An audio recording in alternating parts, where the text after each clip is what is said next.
you know, drawing, music, anything, writing. I feel like all of it is definitely beneficial. It's better than keeping it all bottled up. It's a healthy way to kind of just get your feelings out there. Sometimes I wondered if I didn't have that ability, like, what would I do? You know what I mean? I have to think about that sometimes because I'm like, I don't know how, you know, that one thing, if I did not have that, I don't know what I would replace that with because the pain sometimes runs that deep. You know what I mean?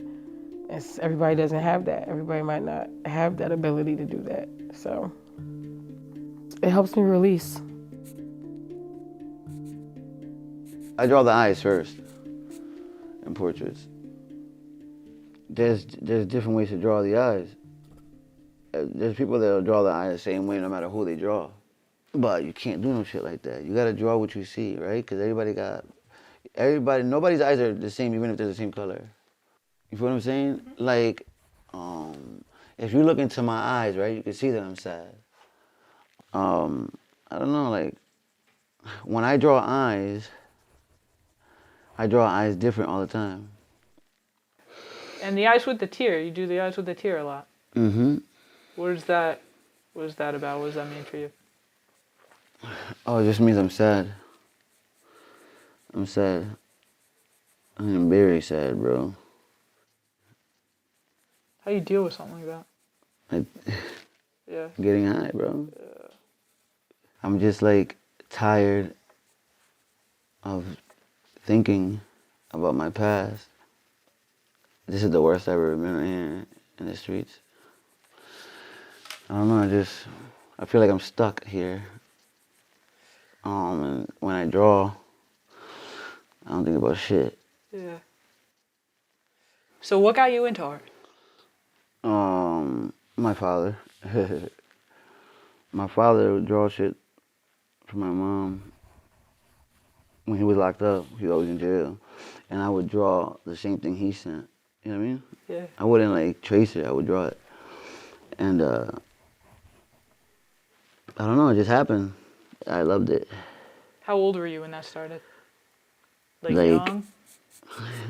Like 8, 9, 10. It helps me calm myself down and I don't think about all the crazy shit I think about. I'm just thinking about the picture and how it's gonna come out. It's kind of like escaping reality for a minute. Yeah. There's a lot of shit in my head that I want to learn how to deal with better, you know? Yeah. Because I feel like a little boy. You know, a man is, you know, he has his kids. He's working to be able to fucking you know, raise his kids and so they got food and I mean and the shit they need and he Like a provider? yeah, a provider and he got his car and he got his crib, you know, he got a bank account. You know, he got his shit going for himself, all this good shit that he got going for himself and here I am, you know, looking at him and you know, if I ain't got, yo, let me get a dollar. Got some change. And that shit fucks with me, man.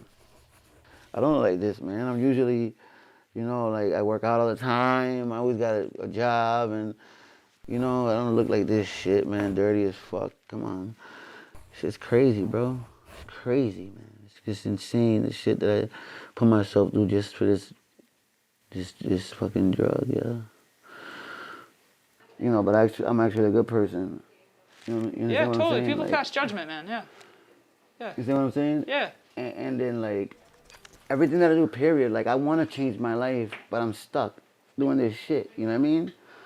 It's like there's a demon, like, following me, like, it's on my back, like, and I can't get rid of it, you know? And when I draw, I don't know, I feel better. How does... And then the fact that people like what I do, and they smile and they do that shit, I like that too because normally people look at me like I ain't shit or like I'm gonna steal something from you or lock the door, honey, at a red light when I'm crossing the street. You know what I mean? Yeah. Sorry, guys. No, go ahead. I like your drawing, by the way. Thank you.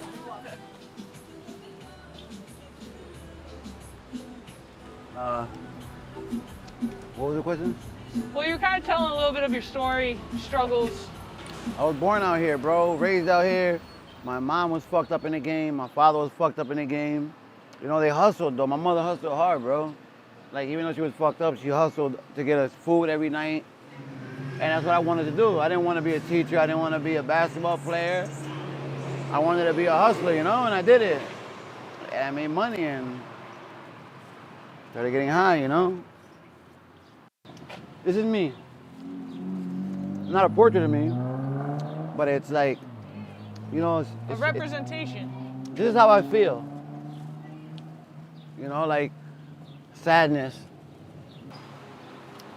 The worst day of my life was my mother died. I felt like I was nothing. I felt gone. I was instantaneously lonely. She was my best friend, bro. Yeah. She was my only friend. When she died, she was my only friend. And my little brother keeps telling me that I gotta let it go. I gotta move on.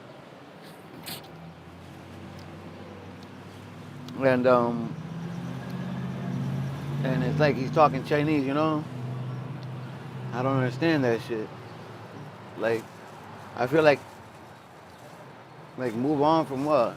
My mom? And just forget that she existed, or what am I moving on from? Yeah. I'm not just sad. That shit broke me, bro.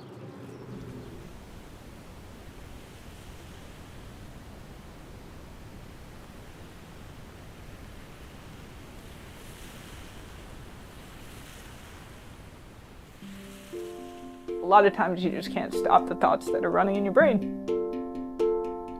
And it affects your life. If you can't stop thinking about like stressors, anxieties, unfortunate things that have happened to you, or just like things you're not happy with in your life. If you have like a running dialogue of that, that can really be defeating. So like to be able to unplug and do something like art, it's an important thing. A lot of people don't have time for that. I think just generally our culture doesn't put emphasis on making time for that. What is your relationship with art in terms of like? I'm down with that. Like seriously, I had like, okay, for me, like so many things were bad with me, like very ignorant, very hypocritical, very just, I had so many bad qualities. And then I went away, and when I went away, I just wanted to be a better person. So I did everything I could to try and better myself. I read a lot of books. When it comes to art, every aspect of my education, I mean, you think about math, science, history, all them things, you can teach them through art. But here's another thing about art. Art is definitely my meditation and my therapy, man. Like, cause when I'm drawing, I'm not just drawing. It's to the point where I'm almost not thinking anymore.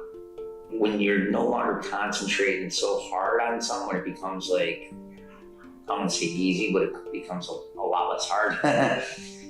Your brain is very easy. It's able to like vacate the premises and take a little side Get trip. into a whole different space. Yeah, and that being said, there was a long time that I thought that drawing was going to be the end-all cure-all to my happiness. During the course of that time, I came up with a deeper philosophy of like, it's not that it's the end-all cure-all, it's the germ or the spore or the seed that festers all these other concepts and ideas. And I don't have time to do those. Out here, there's too many variables, there's too many things that I could be doing otherwise. I just don't have it in me.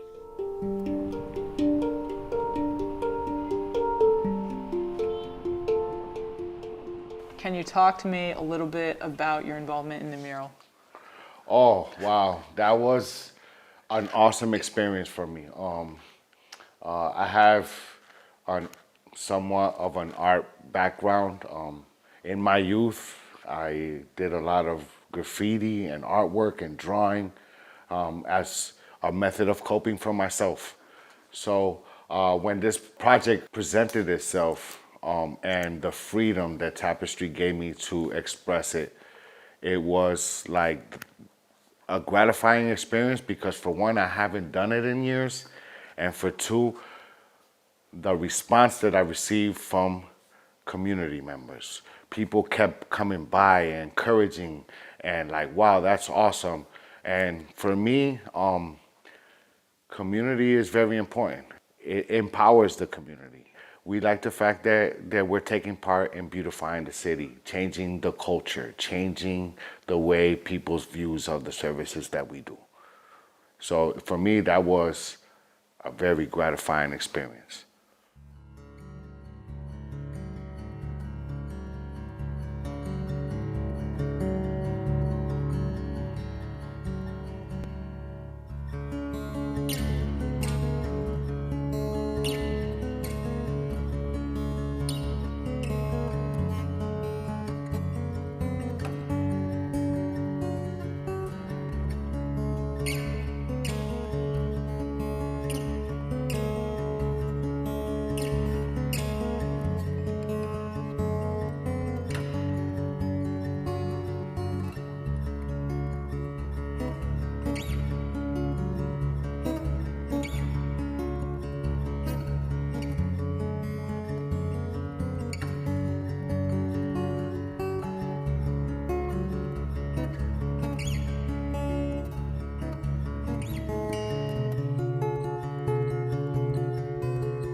Being a good harm reductionist is about being collaborative with your peers that you're working with, but also 100% with the community. And that happens in micro and macro levels, I think. One of the more recent examples that I've been able to experience is when we were working on the mural project with some participants. And just the regular everyday conversations and exchanges we were able to have in this environment outside of an office wall or outside of an exchange wall was so filled me up so much and helped me a lot with what I was going through at the time. So I often don't think that participants understand how much they actually give back to us in the field and how important that is.